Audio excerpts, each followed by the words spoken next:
Quelle sortie de crise pour le président de la République, pour le gouvernement, cette réforme des retraites? On en parle avec Marc Vigneault du Point. Bonjour Marc. Bonjour David.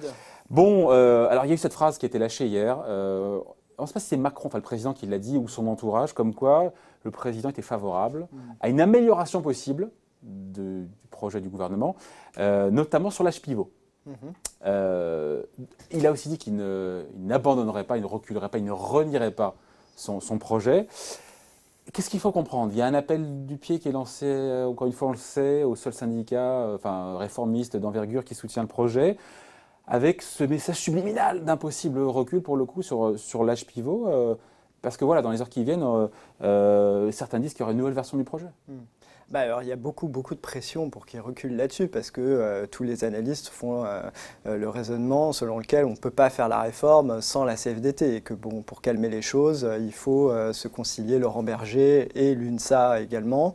Et donc, c'est un point dur sur lequel ils veulent obtenir des avancées. Ils trouvent que c'est une partie de la réforme qui est ce qu'on appelle la réforme paramétrique, la mesure d'âge pour équilibrer le système actuel avant le passage au régime universel qui, lui, est repoussé un peu plus tard, à des générations mesure plus tardives. Qui fait plaisir à la droite. Mesure qui permet de séduire l'électorat de droite, puisque la droite, depuis le début, dit qu'il faut rééquilibrer le système de retraite. Ce qu'on veut, c'est une mesure d'âge, reculer l'âge légal. Il y a beaucoup de gens chez les Républicains qui disent qu'il faut reculer l'âge légal.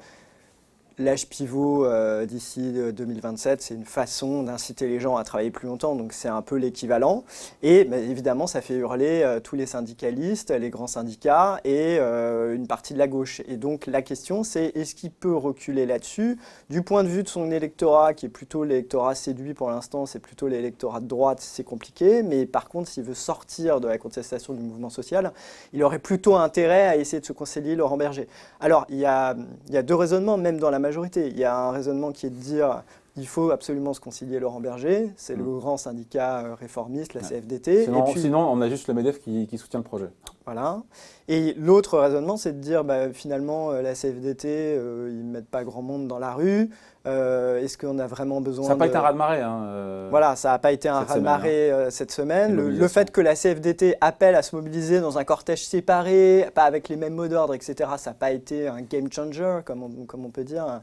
Ça n'a pas changé la donne. Et donc, est-ce que finalement on a vraiment besoin de la CFDT au risque de perdre l'électorat de droite, sachant qu'il y a peut-être d'autres moyens aussi de trouver une porte de sortie. Et la porte de sortie alors, ça serait quoi importante, à mon avis, c'est d'arriver à débrancher un peu la grève dans les transports. Et la grève dans les transports... tout en s'aliénant, je reste sur il y a la question de la grève dans les transports, puis la question de la CFDT. On est comme des signaux qui ont été envoyés, on l'a déjà dit ici, par Jean-Michel Blanquer, le ministre de l'Éducation, qui disait que ce n'était pas un totem. Oui, mais depuis le début, quand ces phrases sont prononcées, le gouvernement ne dit jamais, d'abord ça dépend un peu de l'expression à la télé de chacun des ministres, mais personne ne dit clairement. Est-ce que ça veut dire qu'on peut vraiment négocier cette mesure, retarder l'équilibre au-delà de 2027 et faire, par exemple, des hausses de cotisations, parce que c'est ce dont rêve Laurent Berger et la CFDT, plutôt qu'une mesure d'âge. Voilà. Aujourd'hui, on sait que les hausses de cotisations, c'est niette, l'utilisation des réserves, des fonds de réserve de retraite, c'est niette. Alors, qu'est-ce que vous voulez faire si vous tenez à votre équilibre financier? Parce que c'est toujours dans la phrase d'après. On tient à l'équilibre financier, mais on peut négocier sur l'âge pivot. D'accord, mais alors qu'est-ce qu'on fait? Mais quel va le passage, Marc, pour, encore une fois, faire revenir dans le jeu la CFDT sans trop reculer pour le gouvernement? Encore une fois, moi Parce qu'il y a des idées qui circulent. Il y a l'idée qu'on garde l'âge pivot, mais on le met à 63 et plus 64 ans. Oui, il peut y avoir quelques petites nuances sur l'âge pivot, mais en tout cas, du point de vue de son électorat, Emmanuel Macron, c'est difficile de ne pas faire une mesure d'âge avant 2027. Est-ce que la CFDT va toper pour un âge pivot à 63 ans qu'elle a toujours refusé? Ça reste une mesure d'âge, ça reste. Est-ce que Laurent Berger va dire « Ok, banco, vous avez mis l'âge pivot à 63 ans » Ce n'est même pas sûr. Donc en fait... Et accélérer la durée de cotisation. Mais prévu par la... une mesure d'âge, c'est la même chose, c'est assez violent en plus cette accélération de la durée cotisation qu'il faut assumer pour revenir à l'équilibre en 2027. Ouais, sans pour autant revenir à l'équilibre. Donc est-ce que peut-être que l'âge pivot va monter en charge plus lentement jusqu'à 2030 et pas 2027? Enfin, il y a des tas de solutions comme ça dont on ne sait pas. Acceptable pour la CVT. Acceptable. Mais ce qu'il faut voir, à mon avis, c'est que tout le monde se focalise sur cette idée de l'âge pivot. Les Français, pardon, je vous coupe, 67% des Français sont hostiles à l'âge pivot, sondage Elab qui vient de sortir, âge pivot à 64 ans. Voilà. Et ça a monté de 13 points en une semaine. Oui, bien sûr. Non, mais c'est évidemment parce que tous les syndicats disent c'est pas possible. Haro sur l'âge pivot. C'est pareil. À ce moment-là, si on regarde la communication sur la réforme elle-même, la réforme à point, à ce moment-là, si on suit juste le sondage d'opinion à un moment T, il faudrait presque la retirer parce qu'il y a quand même une forte opposition sur cette réforme. Enfin, il y avait à peu près 50-50 et c'est en train un peu de se dégrader. C'est normal après un certain nombre de jours de grève. Donc c'est quoi la stratégie? Est-ce que le gouvernement la va stratégie, chercher c'est peut-être de lâcher un petit peu revenir... là-dessus, mais sans lâcher totalement, parce qu'encore une fois, il y a une question budgétaire, pardon, puis il y a une question politique à quel électorat on envoie des signaux. Donc si c'est pour perdre l'électorat de droite sans pourtant rallier l'électorat de gauche, parce que de toute façon, il est hostile à cette réforme, la retraite à points, etc., la CGT s'y oppose, les autres syndicats qui ne sont pas réformistes s'y opposent, donc voilà. Donc il ne peut pas tout lâcher là-dessus. Donc il y aura peut-être un compromis sur l'âge pivot, mais sans que ce soit un abandon total, à mon avis. Qui fera revenir la CVT dans la boucle? On ne sait pas. En tout cas, c'est ce qu'ils espèrent. Mais la stratégie, c'est oui ou non de passer en force sans la CVT ou de faire suffisamment de concessions sans trop reculer pour remettre la CVT dans la boucle. Sachant que Laurent Berger, quand on interroge les responsables à Matignon et à l'Élysée, ils sont un peu déboussolés par Laurent Berger parce qu'ils ne savent pas à quel point d'équilibre on va pouvoir tomber pour que la CFDT dise Il a dit on retire l'âge pivot. Il a dit on retire l'âge pivot. Donc c'est compliqué de dire on va le mettre qu'à 63 ans, est-ce que ça va marcher? Est-ce que Laurent Berger, dans le secret des négociations, va dire à 63 ans, oui, on top? Donc c'est extrêmement compliqué et donc c'est délicat de s'engager sur cette voie parce qu'on peut s'aligner l'électorat de droite et donc il y a une autre façon de faire qui est d'essayer de se dire ce qui est important dans cette grève, dans ce mouvement, c'est les transports. Voilà. Le jour où les transports redémarrent, donc il y a deux stratégies en parallèle. D'un côté, il y a ou pas récupérer la CFDT. Deux éléments qui peuvent se compléter ou pas, qui peuvent voilà. Donc et mettre fin aux grèves à la RATP, à la SNCF. À la RATP, à la SNCF, il y a. Là, c'est la clause du grand-père. Pour que tout revienne comme avant, il faut lâcher sur la clause du grand-père. Ça, c'est pareil. Symboliquement, ça n'arrivera pas parce que le gouvernement, enfin, a priori, ça n'arrivera pas. Parce que le gouvernement, le seul élément favorable aux yeux de l'opinion dans sa réforme, c'est la fin des régimes spéciaux. Si vous donnez la clause du grand-père, vous donnez l'impression de reculer. Mais il reste 30 000 mecs, pardon, il reste 30 000. Vu encore une fois, ça concerne aujourd'hui, cette réforme, les cheminots qui sont nés après 1985. Oui, pour les conducteurs. Pour les conducteurs. Et on parle de 30 000 personnes. Oui. Et sur donc, 20 millions de cotisants. Est-ce qu'il faut bloquer toute la France pour 30 000 personnes? C'est la symbolique, là. C'est totalement la symbolique, mais par ailleurs, le statut à la SNCF va être supprimé pour les nouveaux entrants sur le marché du travail. Il va s'éteindre de lui-même. Ah bah ouais. Et donc, ça veut dire qu'en fait, de facto, en fait, c'est une mesure un peu symbolique. On veut montrer qu'il n'y a pas que les salariés du public et du privé qui font des efforts, qui vont se retrouver avec un âge pivot à 64 ans ou à 63 ans en 2027, mais qu'on s'attaque aussi aux régimes spéciaux. Non, mais la clause du grand-père n'a pas lieu d'être, puisque ça vous avez raison, avec la réforme du statut du cheminot, enfin voté l'an dernier, pour uniquement les nouveaux entrants. C'est une clause du grand-père, en fait. Mais qui s'applique déjà, donc pourquoi la faire voter pour les retraites? Non, mais c'est pour que tous les actifs aujourd'hui, au cours de carrière, qui sont déjà actifs, ne seraient pas concernés. Si on vous dit, là, cet après-midi, Édouard Philippe lâche sur ce point, ça serait de dire...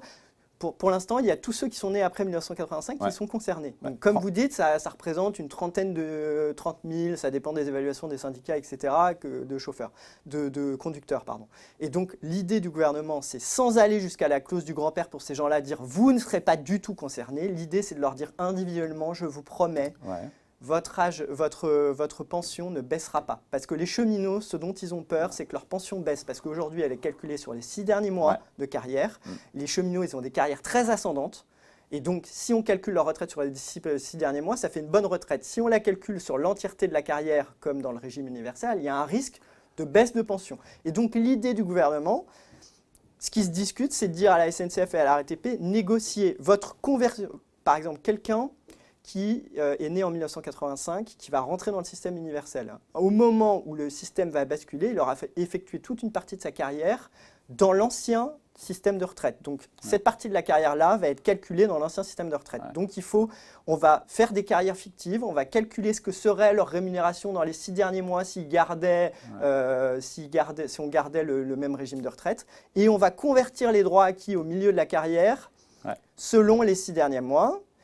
On va ajouter quelques primes dans la rémunération pour le reste de la carrière qui sera calculée dans le régime universel. Je suis désolé, c'est technique, je rentre dans la technique.